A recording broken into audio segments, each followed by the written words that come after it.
to add on to the video that I made about discussing the pro-life position along with the death penalty, another argument I've heard people use to try to accuse pro-lifers of hypocrisy is they'll say, okay, well, you say that it's wrong to abort a child in the womb because it is written, you shall not kill. Well, what about, so do you also oppose, killing somebody to defend yourself? Because, the scripture says you shall not kill. Well, a couple things I can answer with that. First of all, only the King James Version uses the commandment, thou shalt not kill, or it only says it that way. Most other translations will render it as murder. And there's a difference between killing and murder. Killing can be just or unjust. Killing can be justified or unjustified.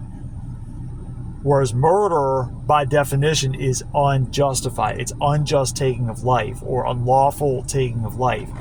Whereas killing is actually, I shouldn't say unlawful taking of life, I should say unjust. Because man's laws may or may not line up with God's standard. So murder is the unjust taking of life. So murder, by definition, is always wrong. It's always sin. Killing can be wrong if it's unjust. If it's murder, well, then that would be unjust killing and therefore wrong. But killing can be just.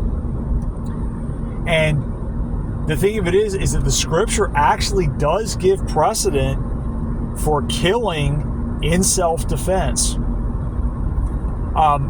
We know, for example, if a thief in the Old Testament, if a thief broke into somebody's house, and the idea that if the person struck them and they died, what we actually see is, so basically what the commandment there talks about, basically if that person, if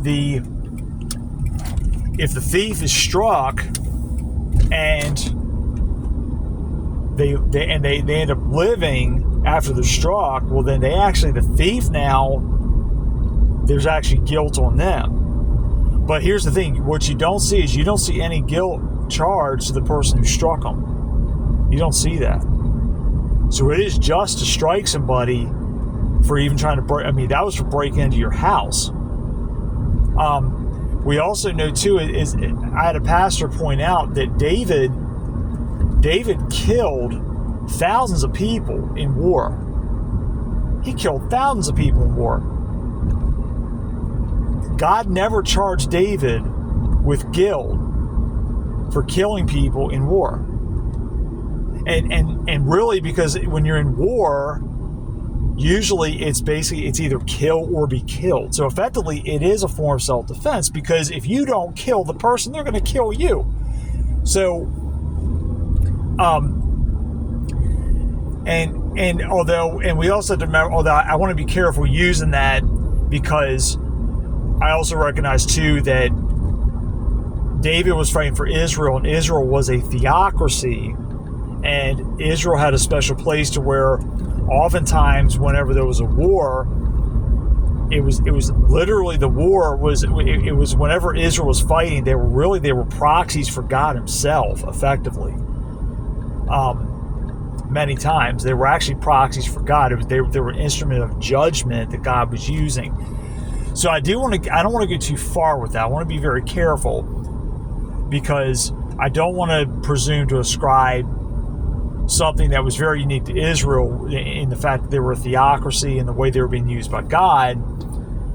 I want to be careful about that.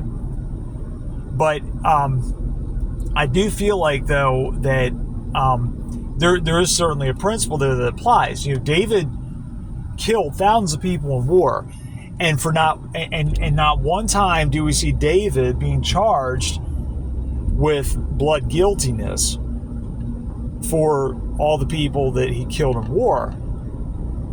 However, the one time he was charged with blood guiltiness was the murder of Uriah.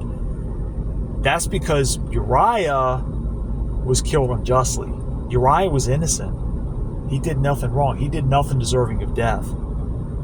And that was where David basically killed him to get him out of the way, because he tried to get Uriah to go home to his wife Bathsheba to cover up the adultery that David had committed, because David impregnated her.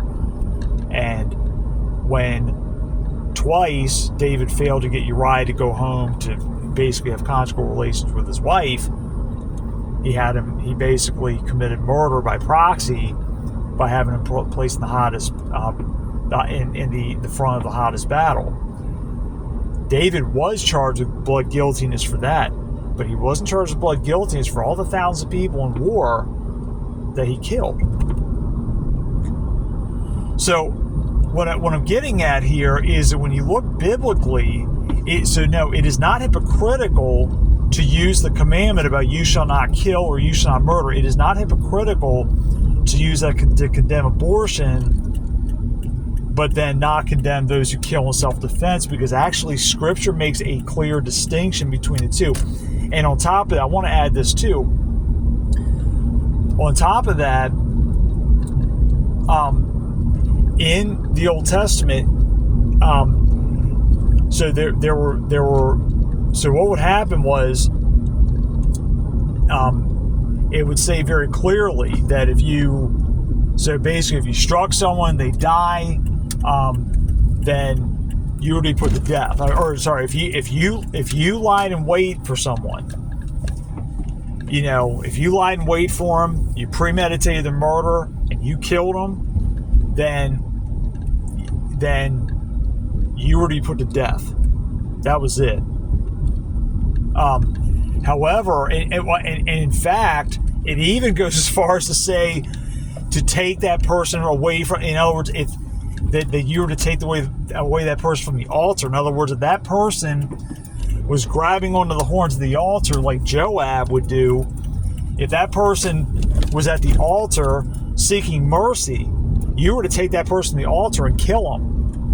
You were to show no mercy. If they premeditated a murder, you don't show them any mercy, kill them. However, if there was a situation where you did not hate somebody in the past and something happened where you ended up killing them, and I think it might be implied potentially killing in I think it might be implied as self-defense or something like that, that what actually then there was a provision, which is where you would go to a city of refuge, and so what it was, every family had what was called the Avenger of Blood. They were to avenge the blood of their relative that was killed.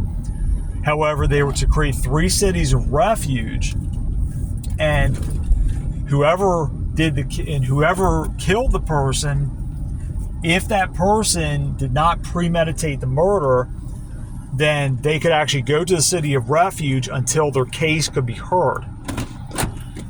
So there was a provision given. So there was clearly delineation given between premeditated murder, so if we use the same terminology about killing, there was clearly a delineation between lying in wait to kill somebody versus if something happened where you did not intend to kill the person, but you ended up doing that, or that you did not hate him in the past. And an example of this, I think, would be Abner in 2 Samuel chapter 2, because Abner got in battle, and then it was Asahel kept pursuing him, and Abner warned him, do not pursue me. Please stop. I don't want to have to deal with it. I don't want to have to kill you. Please stop pursuing me. And Asahel would not stop. So it says that Abner, that he actually struck him through with the blunt end of the spear. And I had a pastor say that the fact that it was a blunt end would almost imply that Abner didn't even mean to kill him. That in other words, because it was seen that Abner actually took the back of the spear, not the front, the back of it. So he wasn't trying to strike Asahel through. It might have been just a defensive tactic, because Asahel would not turn aside from pursuing him. And Abner was able to, and he did flee to Hebron, which was a city of refuge. And then later Joab took him outside the city gate and stabbed him through and killed him. And of course, this was an act of murder. And David condemned Joab for what he did. In fact, he actually spoke of Abner as being a righteous person. Even though at one point Abner actually had been was kind of David's enemy. So we see a clear delineation there. The point being, again, it is not hypocritical if you use the "you shall not murder" command when it comes to pro-life, but then you also say that it is not wrong to kill in self-defense. That's not hypocrisy. You're not committing hypocrisy. The person who is throwing that at you is clearly taking that verse. First of all, they misunderstand what the verse even is talking about, because it's not condemning all killing. It's condemning unjust killing, because specifically murder. It's condemning murder. Which abortion would be murder. It's unjust killing. But killing someone in self-defense is not unjust. And again, the Bible does give precedent for self-defense. Hope this is helpful. Thank you for watching.